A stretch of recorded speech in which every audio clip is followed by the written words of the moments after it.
はじめまして、山本和奈と申します。今回ちょっとこのやつに NPO 法人 Voice of Japan と書いてあるんですけど、ちょっとそれを間違えたくなくて、法人ではないのでそれだけご了承ください。一応今回スパの件で多くのメディア関係から多分注目を浴びたと思うんですけど、今回それを機にメディアを通してだったり、どうやって他のことが全部つながってるのか、私たちとしてはやっぱりこのスパの件ってその女性の軽視だけではなく、やっぱりそういった考え方だったりがその女性の差別だったり、そのいろいろそういうスタンダードを通して女性が例えば企業トップにいないとつながっていると思っているので、そういったお話をさせていただきたいと思います。So today will be held as a bilingual event.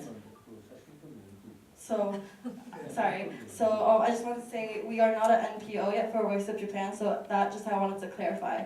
And today I think a lot of you may have seen this news about the Stop Spa article about a university sex ranking, and that was kind of all over the news worldwide. And we as a team, and I think a lot of the people supporting us here believe that this isn't only a problem about objectification or sexualization of women. It actually intertwines the many other problems that exist in this society that is also reflected in, for example, how low the participation rate is in politics, in the upper part of corporates. So that is kind of what I would like to talk about today. And I actually have a presentation ready, but ちょっとコネクターが合わないので、ちょっと口で説明させていただきます。最初、I want to talk about the sex ranking. Who doesn't know what I'm talking about? Does everyone know? このやれる女子ランキングって皆さんご覧になりましたか？多分見たと思うんですけど、やっぱり what we thought of this sex ranking is that first of all, it's very objectifying women. Even the wording, no matter the working やれる、お持ち帰り, it's to take, to go. That is something you say for food, for example. And we realized this, and we also realized that no one was speaking against it, which shows how much this is deeply rooted into actually the society or maybe the culture, that women aren't equal as men. 今回多分スパの件をご覧になった方がいっぱいいると思うんですけど、一応10月に発表されたこのやれる女子ランキング、12月にも似たランキングが実は出まして、12月にはやりまんが多いランキングとか処女ランキング、パパ活ランキングといったランキングが出て、でその2ヶ月3ヶ月あった中でなぜ誰も声を上げなかったのかというところを見ると、やはり社会だったりその私たちその日本の考えで基づいている女性をものとして見ているっていうところにつながっているんじゃないかなって思っております。And then, secondly, I want to kind of talk about why we're focusing on this and why it's not only about spa. Sorry, he will talk first. Well, no, you could. Yeah, maybe after.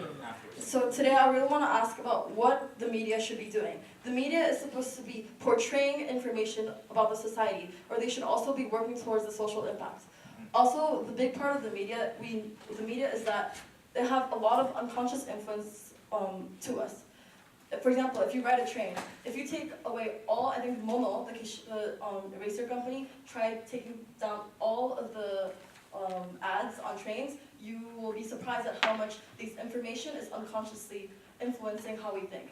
If you constantly see, for example, a 13-year-old Gravia idol, right there on the train where a 4-year-old can see, that's what kind of the connotations or the images we have about, oh, this is another thing anyone can do. And I just want to enforce that I'm not looking down on people who do, for example, I do not look down on any people who work as a prostitute, for example. They are human as well, and I don't think they're less than anyone, but I still feel like that thing the media is portraying about young girls in bikinis, that's obviously not healthy in the society.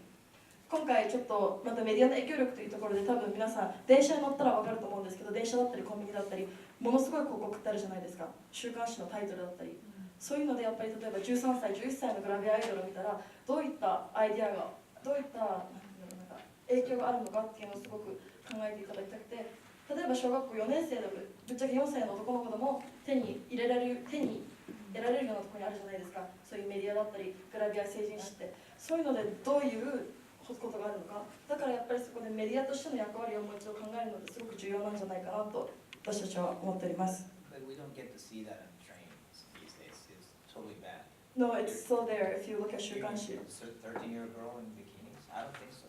Right now, if you look up in the, I think I have some photos. Is that true or? Yeah. Really? 13-year-old bikini girls on a train? Yeah, you can't. You know, you never know how. そうなんですか。すごいありますよね、未だに。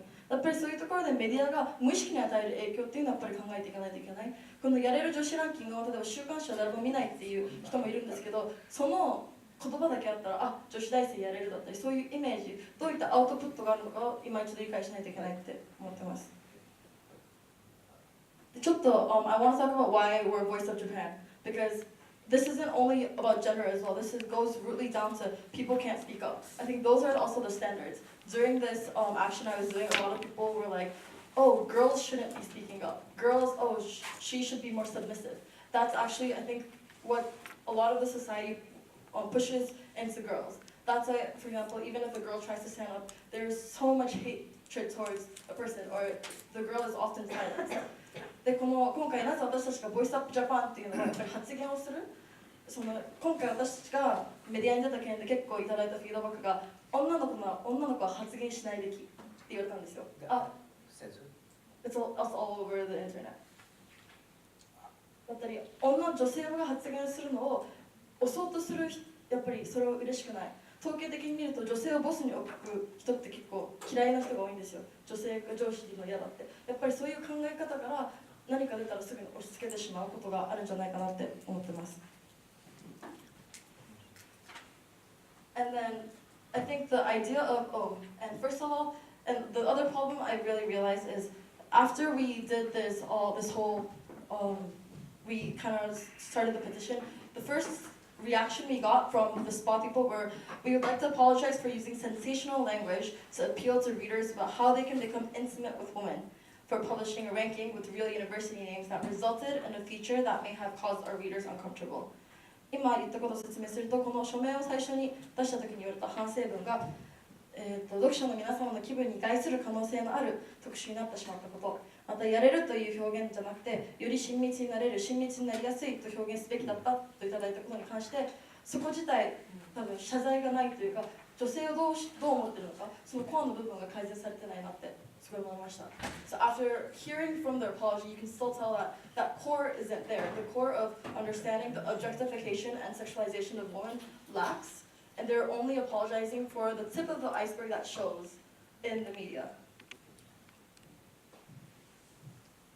And next, I would like to talk about a bit about sexual violence, especially because we personally believe that this is a big connection to what's happening with the whole media part, and also how that there are relations with women in power and that violence. There are research that shows that sexual violence is actually caused when men feel oppressed from, for example, their workforce. That when they have a female boss, they don't like it that there is a woman above them. Knowing these studies, it clearly shows that there are some kind of relationship between there, and that we need to change how the society thinks of women in power first. Not judging them as, oh, 意識高い, they are in power, they probably gave up on everything, they're not onnarashi. Those, I feel like, are the things we really need to change. Because no matter how much you can reinforce it by law sometimes, then now men say, oh, she is a boss because she's a woman. Zuri. That's kind of the concepts I also hear from men. 今ちょっと英語で説明したことというと、今回ちょっとそこで性暴力についても触れたくて、全く関係ないとは言い切れないと思うんですよ。やっぱり性暴力の統計とかそういうリサーチを見てみると、社会学的の研究だとやっぱり上司が女性の男性って結構それを好まない男性って結構多くて、最近それは減ってはいるんですけど、好まない方がなかなかいて、それがやっぱり性暴力につながる傾向でリサーチがあって、そういうことを知ってる上でどうしなければいけないのか。やっぱり女性が例えば議員さんだったり会社の所長を務めてる時ってかっこいいではなく、やっぱり女らしくないだったり出しゃばりだっていうアイデア自体があるからこそ、そこに行きたがらない方も多いんじゃないのかなだったり思うんですよ。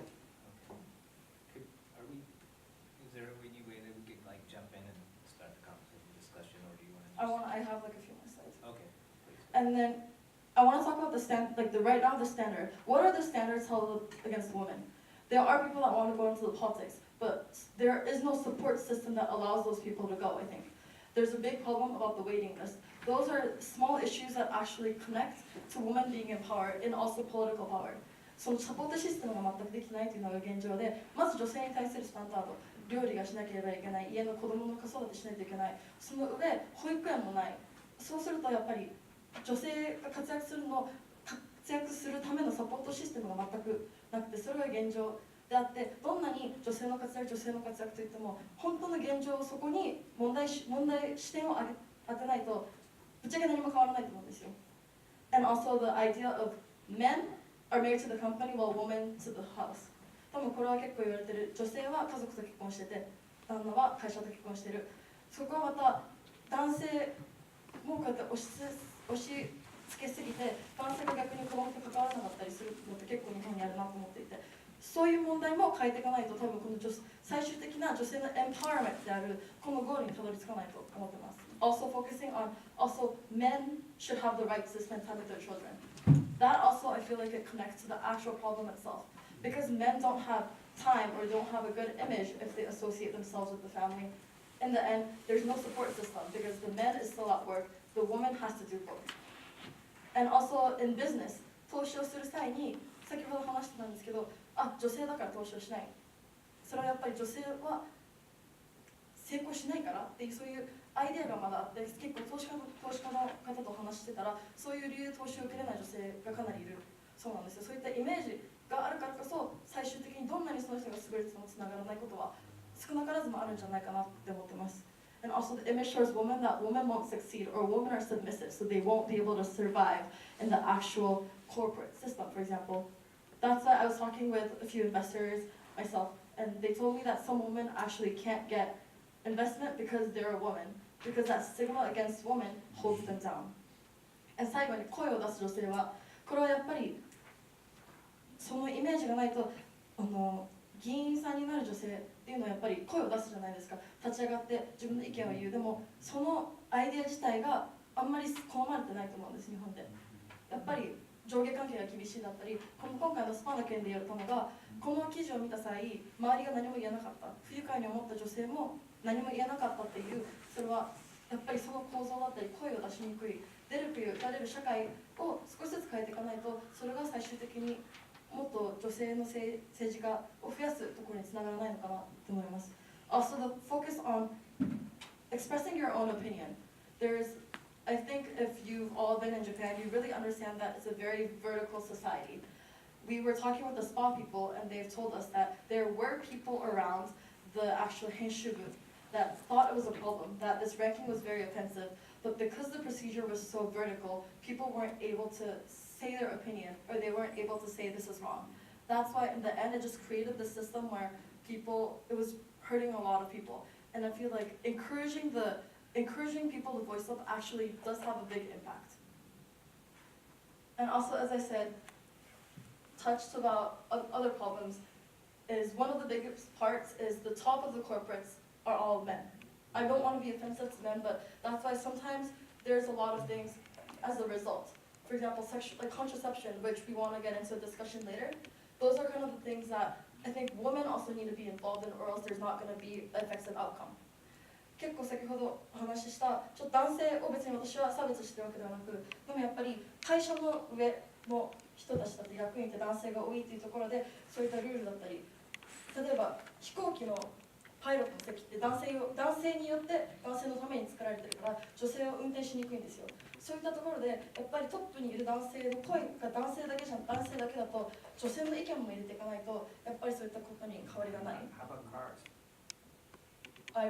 I have to research that. But pilots, I talked to an engineer and she told me. I know quite a few number of female pilots, by the way, so. But they told me that it's uncomfortable. Really? Yeah. Oh, you mean the straps? Maybe And that. the seat, yeah. Perhaps. But やっぱり、did I just talk to him? Oh, but 日本語でも it's, yeah. Yeah.